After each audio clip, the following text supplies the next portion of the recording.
Well, hello everyone. It's John Laughland here. I'm the Director of Forum for Democracy International.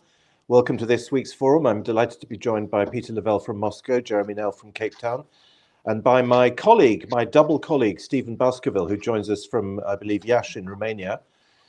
Stephen and I have taught together both in my university in the west of France and also in Poland, where we were both lecturers for a while. Stephen combines many disciplines. I believe you're originally a historian, Stephen, of the English Civil War, but you've branched out into other interesting issues, including family relationships, social relationships. And your latest book is called Who Lost America? Why America Went Communist. And I think many people listening to us who may be sympathetic will surely feel a little surprise when they hear your claim that that America has gone communist. Perhaps we can start by asking you, Stephen, to explain that. In what way is America communist?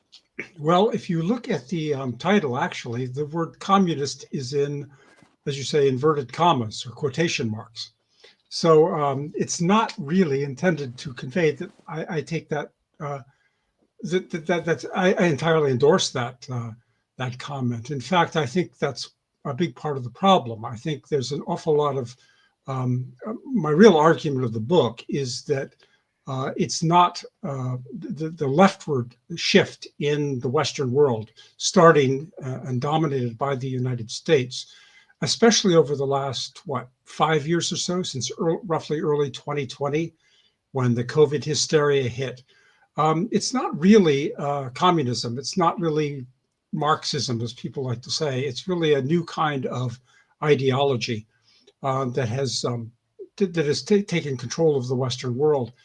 And the other corollary to that conviction is that conservatives refuse to acknowledge it. The conservatives are stuck in the proverbial last war, the previous war. They're fighting the last war against Marxism, against communism, the Cold War, both internationally and domestically, and they're refusing to recognize that the ideological paradigm, if you like, has shifted.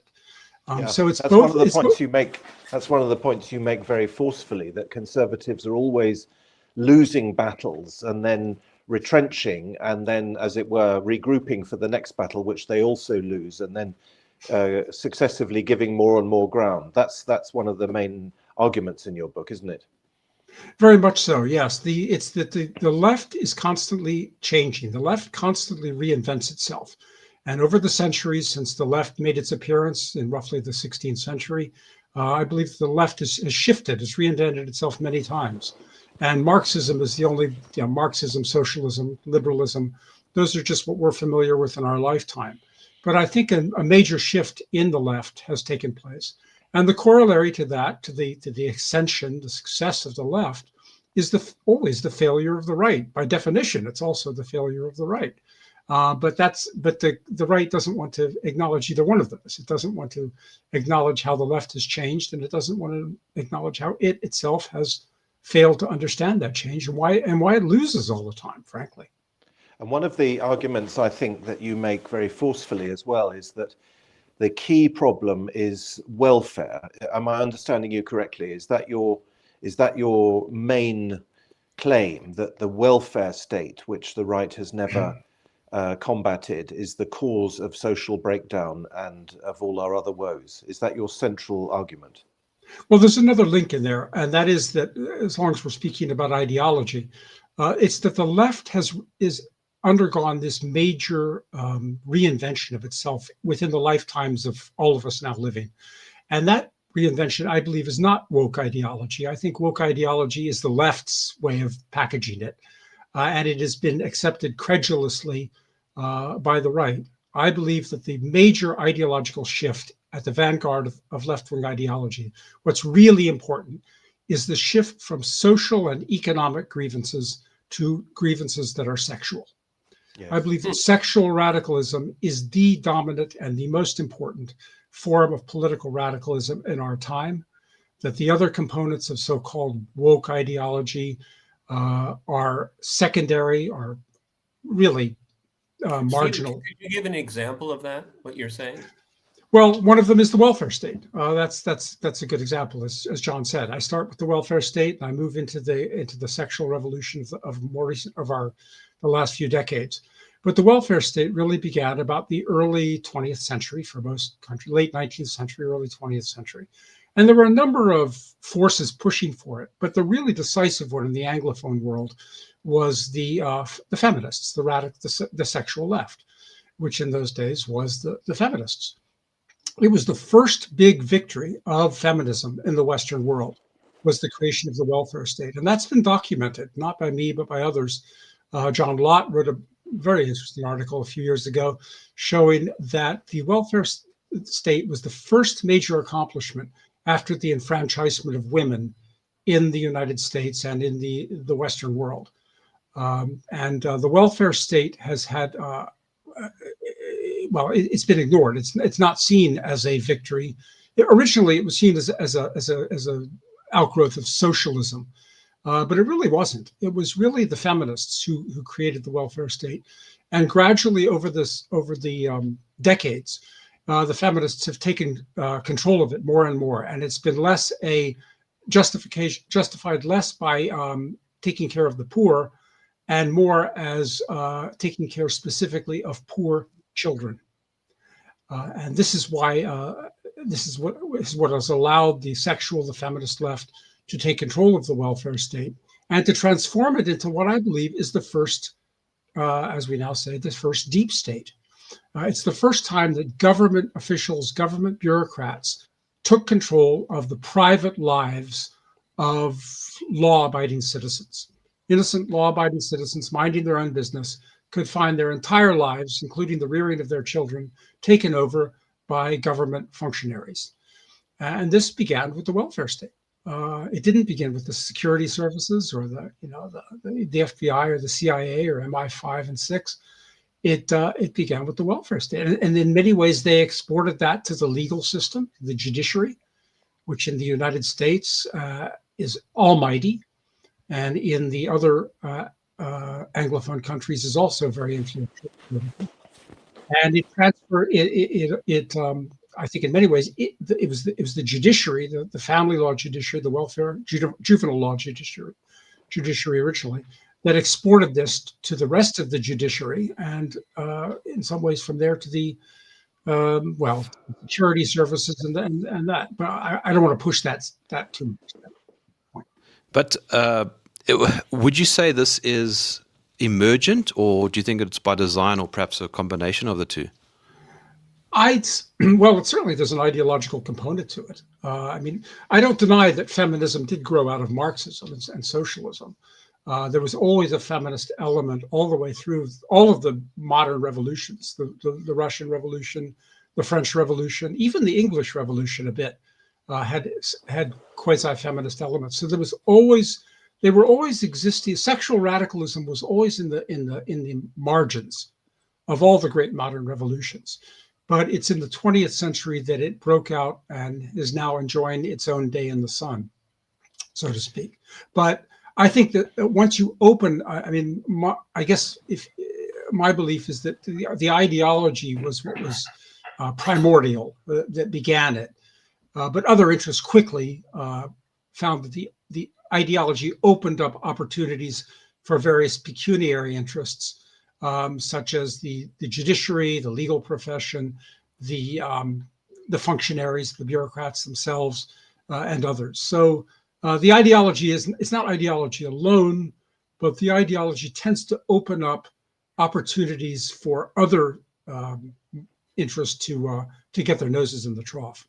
I think that's one of the points you make again, is that the feminism of the welfare state has been used to allow women to, for instance, push out their husbands and, as you say, take their children away from their fathers. And that is all financed. I believe that's one of your arguments in the book. But perhaps before you go into that, because that for me that was the most interesting part of your book, the sexual politics. But perhaps you could explain to our viewers, Stephen, why the welfare state in its origins was a feminist project. I'm not sure everyone will see that immediately. Okay, well, that's a good question. There were certainly socialistic elements, quasi-socialistic, and even sometimes right-wing elements, as in Bismarck's Germany. But the welfare state, it did grow out of the Marxism, but it also was well. Let's look at in Europe. I want to argue also. I argue that it was the American version of the welfare state, which was very marginal in some ways. At least we thought it was. It was intended not as a broad-based social insurance scheme, the way it is in Europe, that benefits the middle class and a broad swath of the population. It was intended in the United States as poor relief, as a safety net for the poorest. And I argue that was actually the most insidious, because what it did was it created an underclass of those who are dependent on and controlled by the state, the functionaries. And it allowed the state, the bureaucrats, the welfare state operatives to sink their talents into the private lives of low-income people. I think this is often the case if you look in Western history. Tyranny often comes in by way of the poor. The poor are the first ones that are subject to tyranny. And they're good voters, good, reliable voters. Yeah, that's right. And they're easily manipulated by political machines, as we saw in the urban machines in America. And by the way, the welfare state under Obama very much became a national political machine. It's common knowledge, it's common wisdom, received wisdom among historians, that the political machines in America were, in the urban centers of America, were put out of business by the welfare state, which is true, I believe. But what Obama then did was Obama turned the entire national federal welfare system into one massive political machine. In other words, a huge voting bloc. Welfare benefits became a way of buying votes on a national scale, the way that the machines had bought votes on a local urban scale. So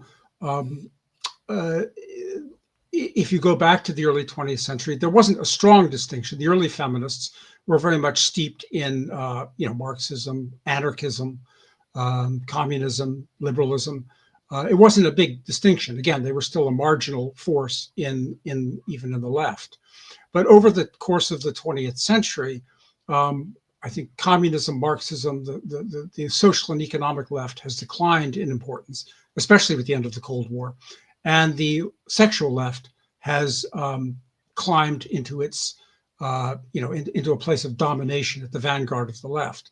And this has allowed the feminists. Is that because they've been able to take over bureaucracies and universities, entertainment? My point is that it's now a structure. It's built into the structures of these organizations. I mean, and that maybe explains why it's very difficult. Even if a conservative comes to power, it's very difficult to wean these ideas and procedures and laws, because it's all built in there. I mean, it's not just like you can say, I'm cutting the funding off for this and that problem will be resolved. It won't be. And this is something that every Republican for the last few decades has had to deal with, because it's a structural problem now, because all of these organizations have been captured. Very much so, yes. I mean, just to answer the first part of your question, I think a big part of it was facilitated by the end of the Cold War, frankly. Yeah. The end of the Cold War, Marxism was discredited. The old left was already in decline. If you look at the major left-wing parties, the old left, the male working class left, they've all more or less deserted the left. And yeah, many of them have fueled the right-wing parties now, the anti-immigrant parties. But this has allowed, the left had to come up with a new, again, a reinvention, something that, a reason for its existence. And feminism had already been growing, and other forms of sexual radicalism, homosexualism, transgenderism had also been growing. So it naturally filled the vacuum that was left there. Now, as far as ingratiating itself into the various institutions of society, you're absolutely right about this. And I couldn't begin to tell you all the ways in which that's happened. I've been studying the sexual left now for about 25 years, and every day I discover new ways, new impacts, insidious. Yes, all the different ways it is altered our society, not just politically, but socially, economically. It's taken over American Christianity, for God's sake. Absolutely, it has. Yeah, it's the congregations of the American churches, Protestant and Catholic, have gone very much. It's the pastor's wife that controls the congregation usually now. But what this has done, and the other thing that it's done also, going back to the American welfare state, is that the functionaries, I think over the decades, there's two groups of sexual radicals that have been empowered by these developments. One is the welfare recipients, who are for the most part female, not, by the way, Black, but female. If you look at the American welfare state, the safety net, poor relief form of welfare, it hasn't benefited Black males in any way. They have suffered. They've been emasculated by it, and that's an old theme in African American literature, decades old, is the emasculation of the Black male. So and then the destruction of the Black family as a result. And the destruction of the Black family, right? And that's something, by the way, that conservatives don't want to deal with today. They write all kinds of books and podcasts and videos about racial problems and affirmative action and all these reasons that racial militancy is a bad thing. But the racial militancy nowadays is increasingly a feminist. It's a feminist. Black Lives Matter was created by feminists. And if you look at its manifesto, it's full of things about the patriarchal family and almost nothing about the Black male, who they don't care about. So the racial dimension of the left and of woke ideology, I think, is very much hyped up as a diversionary tactic in many ways, because it is not Black men that are spearheading the racial militancy today. It is black females, Black feminists. Well, and white liberal women, okay? And white. Absolutely. Okay. Right. And in the book, I believe, as I recall, I quote white liberal middle-class women who envy Black lower-class women for their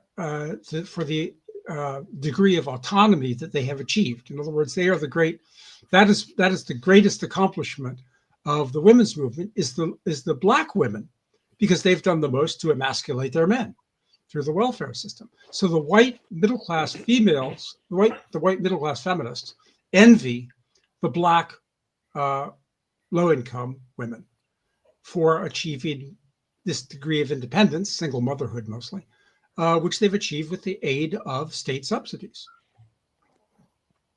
Yeah, this is one of the. Oh, go ahead, John. No, I was just going to say there's an interesting philosophical dichotomy here, because Stephen, you were saying now that the woman emasculated the men, and I've often wondered if it's the other way around, if men have actually allowed that to happen, rather than passing the blame, rather than shifting the responsibility away from themselves. We men are our own worst enemies in many ways, aren't we? There's some truth in that, yes, absolutely. I mean, if you look at the early stages of the sexual revolution, the free love, free sex, basically, the mini skirts and all that. Yeah, men certainly, especially young men, they went along with this. It was in many ways a honey trap. It was in many ways, they didn't understand the. In fact, one of the themes of my earlier book, my book on the sexual revolution, it argues that there were two components of the sexual revolution. One is the freedom, and the second one is the authoritarianism. And much like other radicalism, like the French Revolution, right? First, you had the rights of man, the Declaration of the Rights of Man and the Citizen, and then you had the Reign of Terror, Well, feminism is, and the sexual revolution generally has evolved similarly. First, you had free love, free sex, sexual freedom, sexual license. Do whatever you want. If it feels good, do it. And then what happens? This trap is sprung, and you get the authoritarianism, the accusations of sexual wrongdoing, the accusations of sexual harassment, sexual assault, rape, and so forth. So it was very much a kind of honey trap in that way. You could argue that men, Playboy magazine. Was it just a honey trap, or was it, as Jerm suggests, in fact driven by men? I mean, one criticism I'm sure you're familiar with of the sexual revolution is that precisely it allowed men to sleep around without responsibility, because that was the new ethic, and you didn't have to care. That's the key word: responsibility for both. Irresponsibility for both sexes. Yes. Yeah. To some extent. Yeah. Go on. Yeah. There's some truth in that. If you go back to the 50s, Playboy magazine was started in the 50s, before the sexual revolution. By men.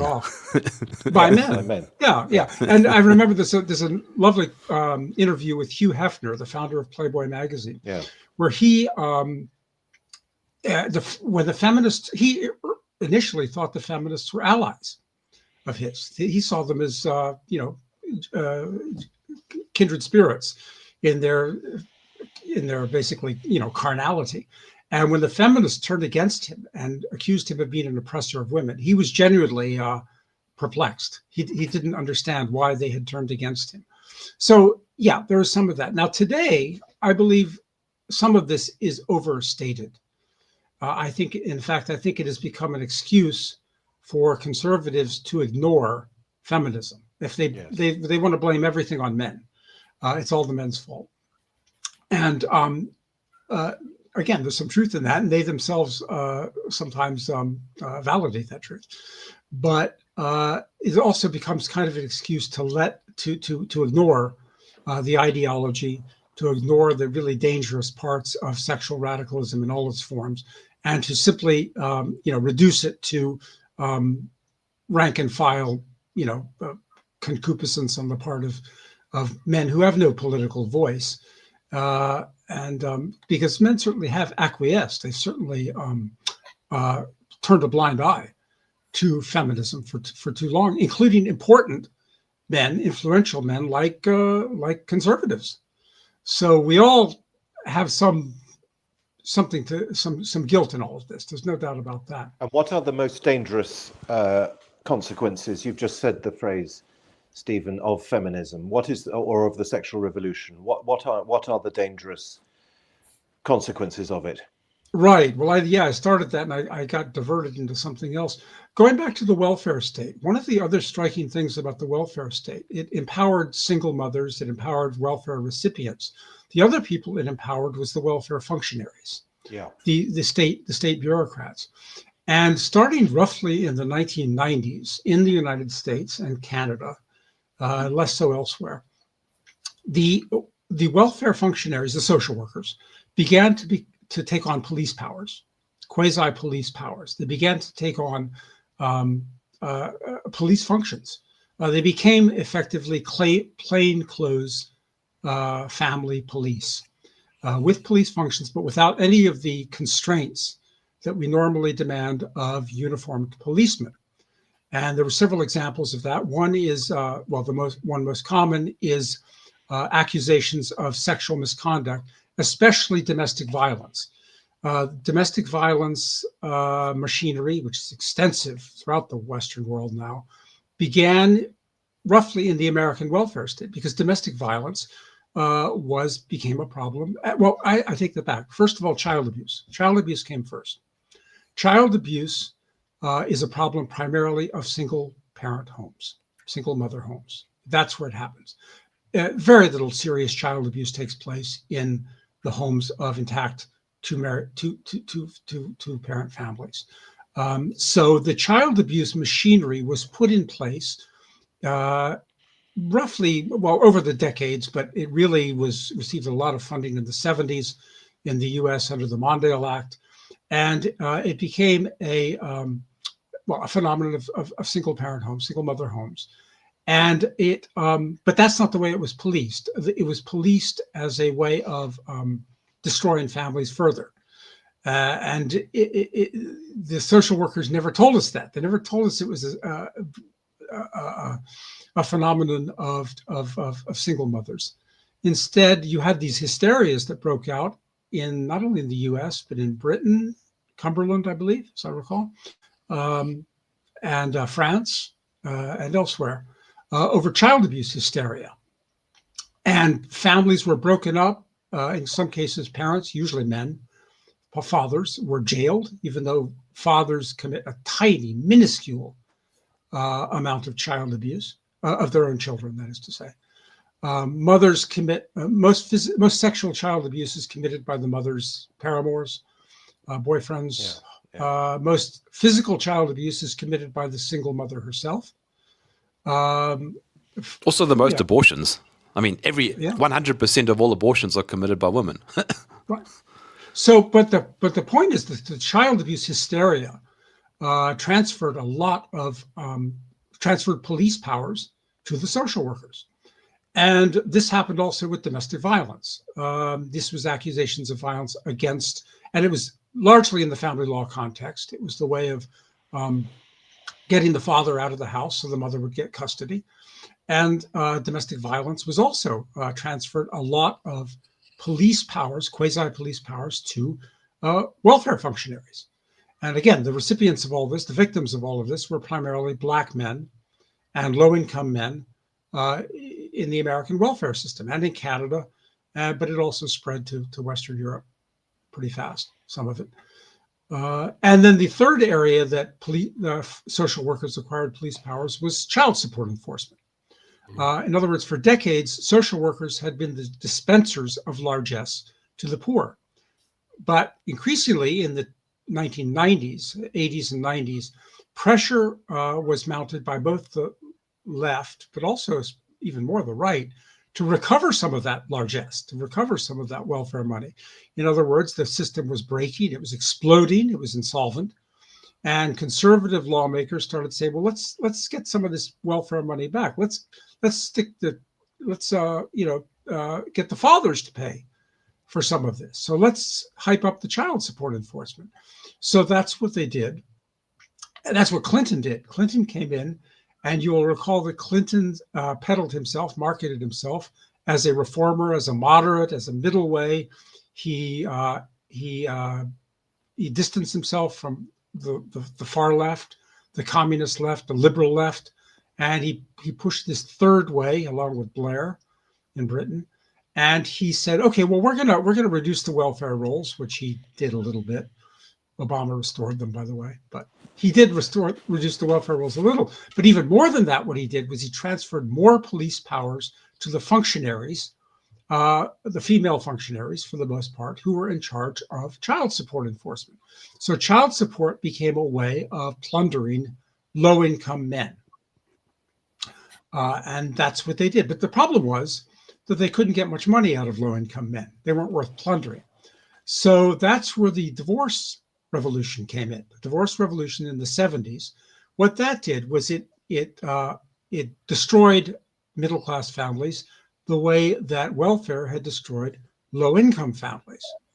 And it allowed that machinery, the machinery on child abuse, on domestic violence, on child support enforcement, it allowed that machinery to be expanded dramatically into the middle class.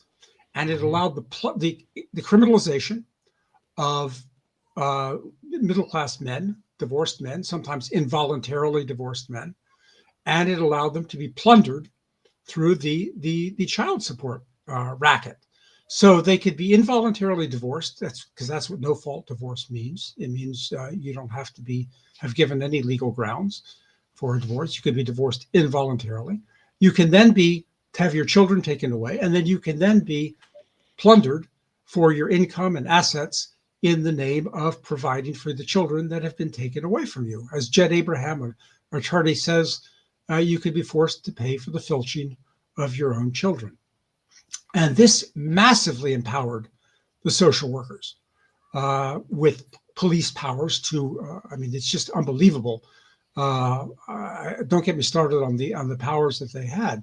But they found that this was so influential, this was so effective at eliminating unwanted men, at criminalizing unwanted men, at plundering unwanted men, that they started doing this in the country at large. And that was the birth of the Me Too movement. The Me Too is, if we can get rid of unwanted fathers, if we can get rid of unwanted husbands, we can get rid of unwanted politicians. We can get rid of Brett Kavanaugh, the Supreme Court nominee, who they tried to get rid of. We can get rid of any number of Bill Cosby. We can get rid of. We can get rid of Donald Trump through sexual accusations. So this was the source of the family law system was the laboratory, the recruiting ground for the use of sexual accusations, sexual lawfare, really, for political purposes. And this is where Me Too came from. And the feminists found they could use this wherever they wanted to, with sexual harassment, sexual assault, sexual this and sexual that. And nobody knows exactly what it is, but it sounds good. And anybody who accused is terrified and will do whatever. Why would men want to have anything to do with women now? That's the other logical question. Because they don't. In guarded whispers, I've heard from men my age is that it's not worth it. It's just not worth it.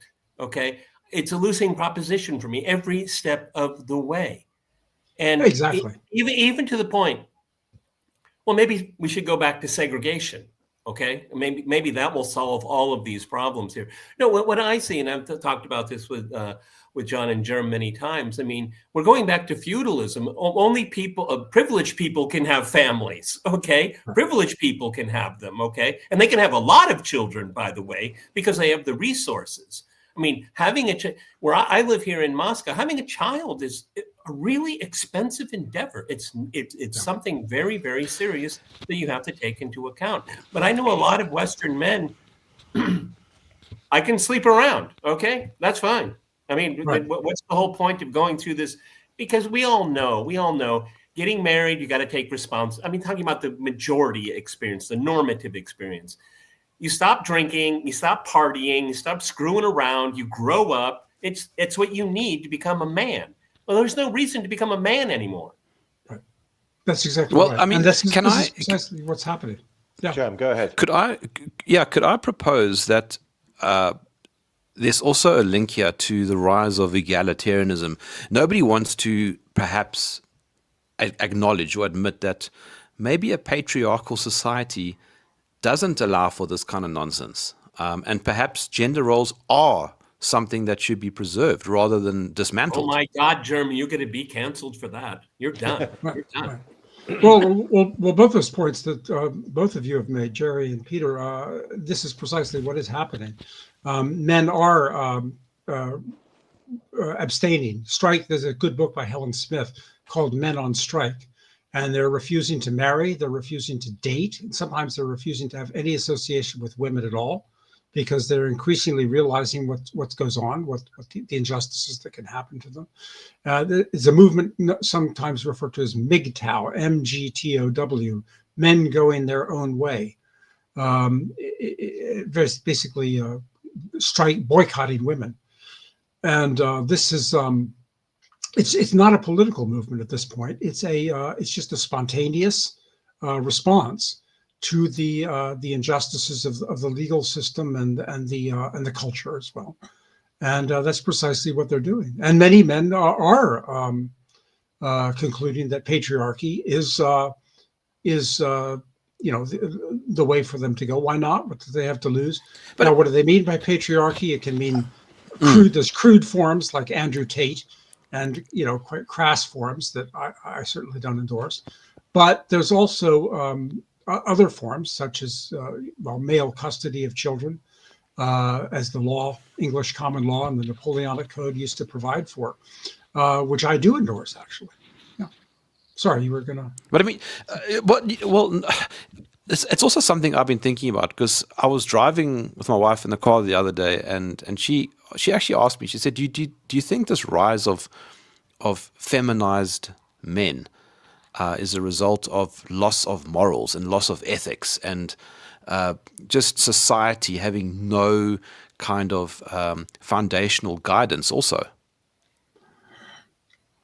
I think there's an element of that. Yes, I do believe that sexual politics, in its various forms, is in many ways the logical culmination of modern ideological politics generally. I mean, before I got into this, I was a student of political ideologies going back to the 16th century, going back to the religious ideologies of the Reformation, the late Middle Ages and the Reformation. And I think in many ways, ideological politics has over the centuries been developing toward its logical conclusion, which seems to be this sexual ideology, which is a product of, in many ways, of everything that came before it. And so it's increasingly reaching a reductio ad absurdum. It's gotten to, when we start denying the reality of sex itself, sexual differences, and claiming that men can get pregnant, and what is a woman in that? I mean, when we get to this point, then the leftist ideology, if you see this as the the culmination of leftist ideology over the centuries, it's beyond a joke. It's past the point of rationality. But that's kind of what we've entered into. But I mean, one way in which it's past rationality and has gone beyond rationality is the contradiction, not to say conflict, that's emerged certainly in Britain, but maybe also in other countries, between the trans movement and feminism. I'm sure you're aware of this, Stephen, the J.K. Rowling business. How does that fit into your scheme? Because the trans movement surely objectively is anti-feminist. If a man can put a dress on and say he's a woman, is that not anti-feminist?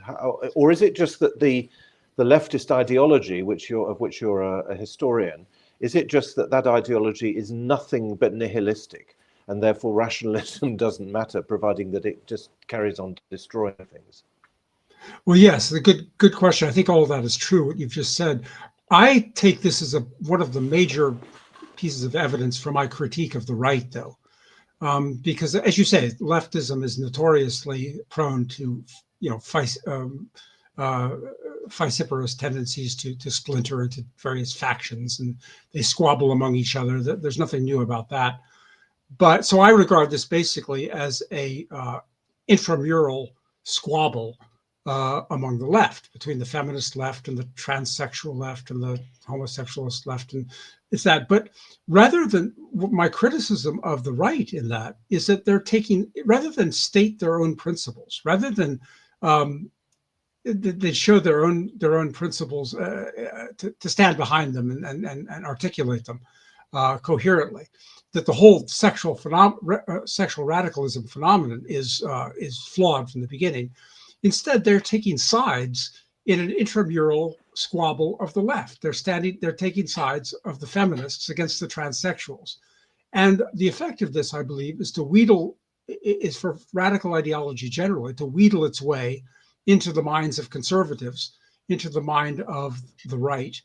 And so they're basically just, they're just becoming moderate radicals. In other words, they're just occupying now the field which they abandoned a decade or two ago, because now they're fighting Whereas the trans movement destroys the earlier incarnation of the left, feminism, just as the sexual left destroyed the earlier incarnation of the left, which was supposedly looking after the working class. Just like the Jacobins replaced the Girondins and the Bolsheviks, and Janice Fiamingo has written about this very eloquently. I mean, basically, she says that who was it that invented this idea that sex, or gender, is malleable, is socially determined? Who invented that? The feminists. So if they don't like the fact that men have discovered Judith Butler, Precisely. And if they don't like the fact that the transgenderists have simply taken this to its logical conclusion, then they have only themselves to blame. it's quite, and to answer maybe Jerry's point earlier about this feminization of men, I suppose one of the other striking things about this is that it shows that at one time, I think the pathway to power and influence and status was to adopt masculine characteristics. And that's why the early feminists wanted to basically mimic men and wanted to claim that they had so-called masculine characteristics too. Whereas nowadays, sexual radicalism has evolved to such a point that the way to status and influence and power is to adopt feminine characteristics. So who can blame the transgender men if they're dressing up as in dresses and women's clothes and pretending to be women, whether they really are, identify that way or not. But how do we push back? I mean, what's the solution? I think in many ways the solution lies with men. It doesn't seem to lie with traditional political methods. Men are not able to form political groups, political lobbies, political pressure groups, interest groups. It just hasn't worked. They're not doing it. They get ridiculed, they get dismissed, and they squabble. Yeah, they're incels. That's what they you can easily slur them. Yeah. Mm-hmm. So that doesn't work. I believe in many ways that the part of there's a spontaneous solution possibly emerging in what I alluded to before, the marriage strike, the fact that men are spontaneously abstaining from marriage and association with women, and as a result of that, the women can't find husbands. Even good women can't find husbands, and so I think if that happens, I think that strike, that boycott, is not an answer.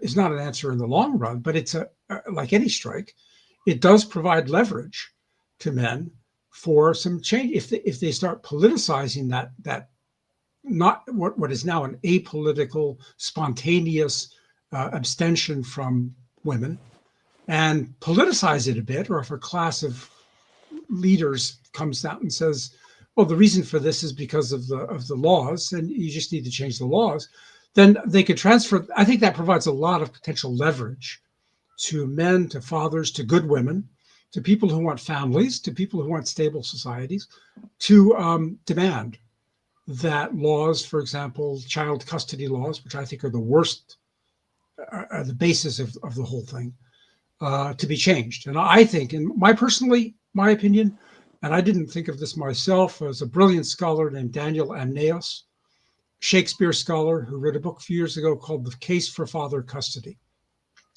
And he argued that the whole feminist sexual left could be broken by reinstating a principle of father custody of children, that would be of true patriarchy. That would reinstitute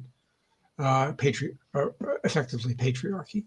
And that was the first great victory of the feminists, was to transfer the control of children from men to women, which began in the 19th century, by the way, and gradually was codified in the welfare state, or institutionalized in the welfare state, I should say, and then codified in no-fault divorce. But it was developing gradually over the decades. When you say father custody, do you mean in cases of divorce?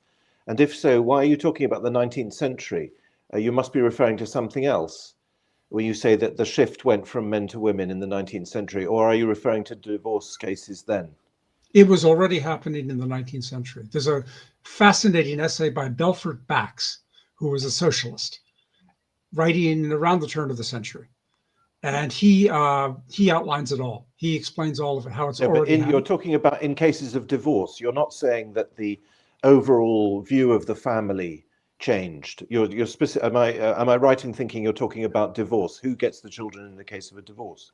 Well, that's the only time when a decision has to be made about it. Yeah, indeed. No, I wondered if you were saying something larger about whether in previous understandings of the family, the father had a bigger role than the mother or something like that. But that's not what you're saying. Well, John Stuart Mill, in his essay, which essay is it? Is it on the subjection of women, I guess? Yes. He says they are in law his children. Yes. They are in law his children, not hers, Yes. not theirs, Yes. his. And that's, that was the basis of 19th century law. Now that gradually was being eroded. Absolutely. Yeah. In the Victorian period, that was already being eaten away, as Bax describes it. And in the 20th century, that accelerated. The welfare state accelerated it. The no-fault laws codified it. But they codified what was already happening. And then the gendarmerie, the sexual gendarmerie that began in the 70s and 80s, that enforced it with a kind of feminist and leftist gendarmerie. And I think that's the most dangerous part of it all, is when you can start jailing people, when marriage and private life becomes a rationalization for incarcerating people, often without trial. We've had a guest. Sorry, go on, Peter. We've talked about what responsibilities that men have to take, and I think that's really important. But what are we at a tipping point, or are we beyond it, where, even when I was in university, and I'm talking about the 1980s, and this the sense that women didn't need men. Men were for entertainment. That was more than anything else. And we've seen so many women that never got married, never had children. Is there going to be a learning curve from there? Because we have a generation of Karens in the West that are bitter, they're angry. I mean, they're mocked endlessly on YouTube. Okay, Yeah. Is there a learning experience, a pedagogical experience for women? Because we've talked about how men have been denigrated in all through this and lost power, but eventually it doesn't work to the advantage of all women. Maybe some, but not all. No, I don't think it does at all. I think women are very troubled now that they are unable to find men, and the men they find they don't like. It's been strikingly slow for the learning curve to catch up with this, in my view. In other words, it seems to me that pretty obvious that if the women want men, they've got to, if they want men and they want good men that they can look up to, which in many ways many want to do, they need to stop demanding entitlement, and especially through the legal system. And unfortunately, what's happening today is not only are men being denigrated by the left, but they're also being denigrated by the right. If you look at these neocons, or what are sometimes called tradcons, people like, the names escape me, but the evangelicals, pastors are some of the worst. Some of the people that Tucker Carlson has recently interviewed, and Tucker Carlson himself, sad to say, has jumped on this bandwagon and reinforced this sense of entitlement. And this, I think, has insulated a lot of women from realizing, because I think once women wake up and realize what's going on and start mobilizing, I think things could change very quickly. I think you're talking about the interview you did with Nick Fuentes. That was, a lot of people picked up on certain parts of that interview, but that part that the issue that you just brought up, I thought was very, very interesting, because different generations were talking about the same thing, and they did not have a meeting of minds. It was a very odd part of the interview. It was. But Fuentes was actually pushing back at Carlson on that. It was the earlier one. It was Matt Walsh was the one that bothered me the most. He's the one who did What is a Woman? Is that correct? Yes. Yes. I mean, the scolding. I mean, the recourse, the responsible to all this from many of the traditional conservatives is simply to scold men, to scold rather than advocating, recognizing that the law is not only broken, but unconstitutional, repressive, dangerous.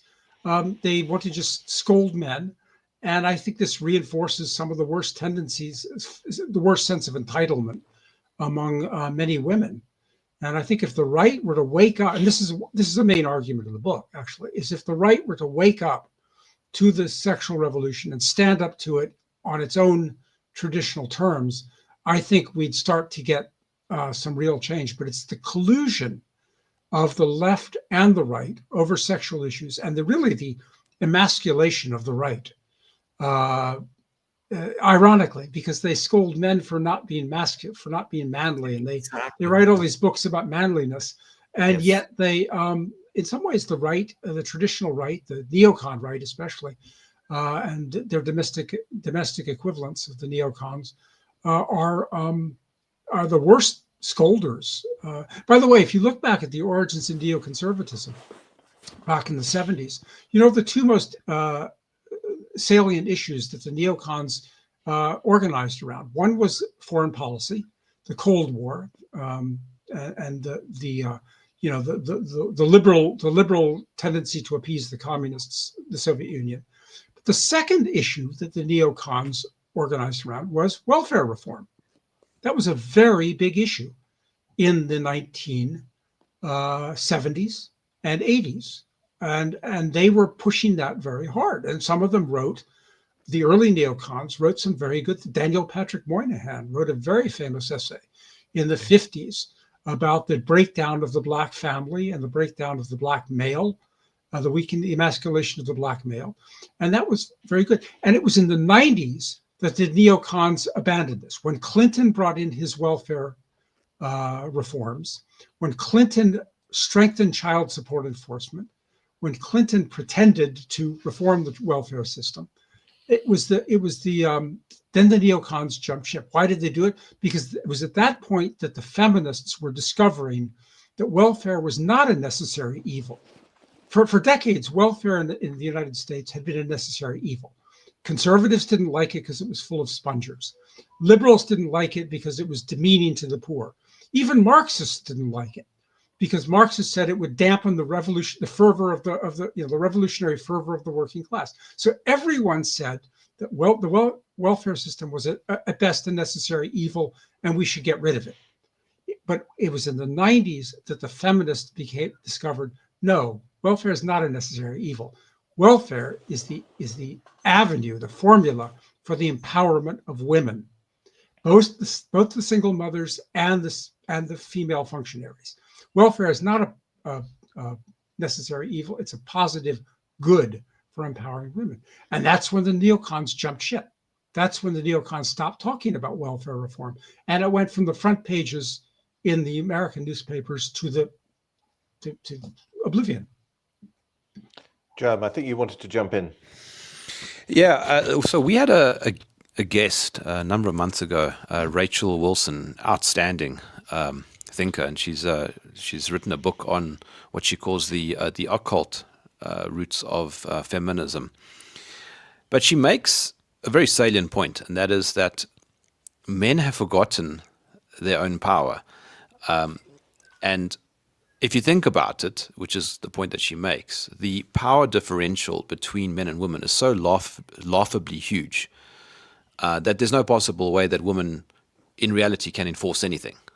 They require men to enforce everything, which is what the feminist movement was when it came about. It was men changing the laws, and it's that indoctrination, that propagandization that the machine has done so well to men, to make them forget that these simple hierarchical structures, these patriarchal structures, and she outlines this very well in her book, have been forgotten by men, and that's why you end up with men making choices to cut off their bits so they can pretend to be women, or dress in drag or whatever, and become completely feminized. And no real woman wants that kind of man. But what's happened now is that with this whole sort of gender inversion, gender confusion narrative that has just embedded itself in particularly Western culture, it seems almost like it's impossible to break. That's a very good point. Yeah, and I like the way you've stated it there, more than the way you mentioned earlier about men just want to get laid, because you've said, you put your finger on something a little, I think, more important, and that is that men lost their nerve. Men lost their nerve, And there's various, just like in the 60s, our parents lost their nerve, and you had the youth culture first, and then, the natural, I guess, heirs of the youth culture became the feminists, and especially young women, who they say today is the most radical group of cohort in human history. But yes, and there's a lot of some interesting anthropological or quasi-anthropological work on that. Why men want to punish other men, why men want to betray other men. And it's interesting. I mean, I won't go into it because I'm not an expert on it. But I think you're starting to touch there on something that really shows why why the sexual radicalism is primordial. Why, in some sense, I almost am tempted to believe, and I can't prove it, that all radicalism throughout the last 5 centuries or so has been leading up to this sexual radicalism. And you can find elements of that in not only Freud and the psychotherapy, but you can also find it in Greek tragedy. You can find it in the Bible, and it's in strikingly similar terms. So there is a sense in which a lot of that is men losing their nerve, selling out other men, and seeking to pander to not just to women, but to the worst instincts of women against the best interest of both women and men. The outcome, it's made everybody miserable. Yeah. Is this the end of history? We're all miserable, because that's the case. People talk about it men talk about it among men, women talk about it among women, and everybody's miserable. Is this the culmination of the human experience?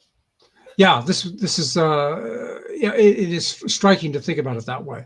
But there is. I mean, if you do believe with not only psychotherapy, but also with Christianity and Islam, that the sexual impulse is in some sense primordial and driving the rest. And we are in a crisis of civilization here. Well, I think that I mean, you've worked, Stephen, on the English Revolution, so you go back further. But I mean, it can be said, can't it, that the 3 great revolutions, the French Revolution, the Industrial Revolution, and the Sexual Revolution, were in order for power, money, and sex. And sex is perhaps not the most powerful. I don't know. Some people say power is more powerful impulse than sex, but it's certainly the most democratic, isn't it? Because not everyone has power, not everyone has money, but everyone more or less can, has at least the ability to have sex. But I wonder if, but this is probably the subject for a different show. You've said a moment ago, about 10 minutes ago, Stephen, you said that people arrive at power, they get power now, or men get power by pretending to be women, or sorry, not pretending to be women, but they get power by being effeminate or having feminine virtues. But is that perhaps coming to an end? I mean, after all, Donald Trump, one of the reasons for his success and one of the reasons why he is so hated is surely that he is absolutely not effeminate in any way. On the contrary, he is a real man. He is Andrew Tate in politics, isn't he? And he's never claimed to be an angel. Yes, and one can think of the other people who the left, the system hate. Nigel Farage, in his own way, he is in the pub with his mates smoking. Orban is Vladimir Putin. Putin, obviously, he takes his shirt off. We've said this before on this show. It's a big constant, an unspoken constant, I think, in world politics. The people who the system hates are real men, or they are definitely not effeminate men. Exactly, and to push that point a bit further, you can also see this in radical religious movements in the Islamic world, for example, or in Hindutva in India, both of which exalt. I mean, don't forget, Bin Laden used to say, "They've skinned us of our manhood." That was a big push behind. Yes, the Islam issue is very important in this respect. Islamism, you're quite right. Hindutva, the same theme runs through Hindutva, and it ran through our history, our Puritanism in England in the 17th century, and which was, after all, the movement that founded. We don't like to admit this, but the movement that founded the United States was not founded in 1776. It was in many ways founded during the English Revolution, when the same radicals that were perpetrating the first revolution in England were populating New England. And that also was a big theme in that was, patriarchy and the need for manhood, the manliness of the country versus the effeminacy of the court, of the royal court, and where women and homosexuals and people like that were in control of the king's ear, whereas we in the country, both in England and America, and the French took some of that over. We are the men. So yes, you're right. Masculinity is pushing back, sometimes in rather crude form, but hopefully masculinity in many forms will coalesce and maybe refine itself and develop into a more women will effective. Women will discover it's not such a bad thing after all. Precisely. Let's hope. Listen, Stephen, thank you again. Thank you so much for giving us your time. There's your book. We encourage our viewers to read it, to buy it and read it. They won't be disappointed, I can assure you. Stephen Baskerville, thank you very much indeed. Peter Germ, thanks for your time. All the best, everyone. See you next week. Bye. Thank you. Bye-bye.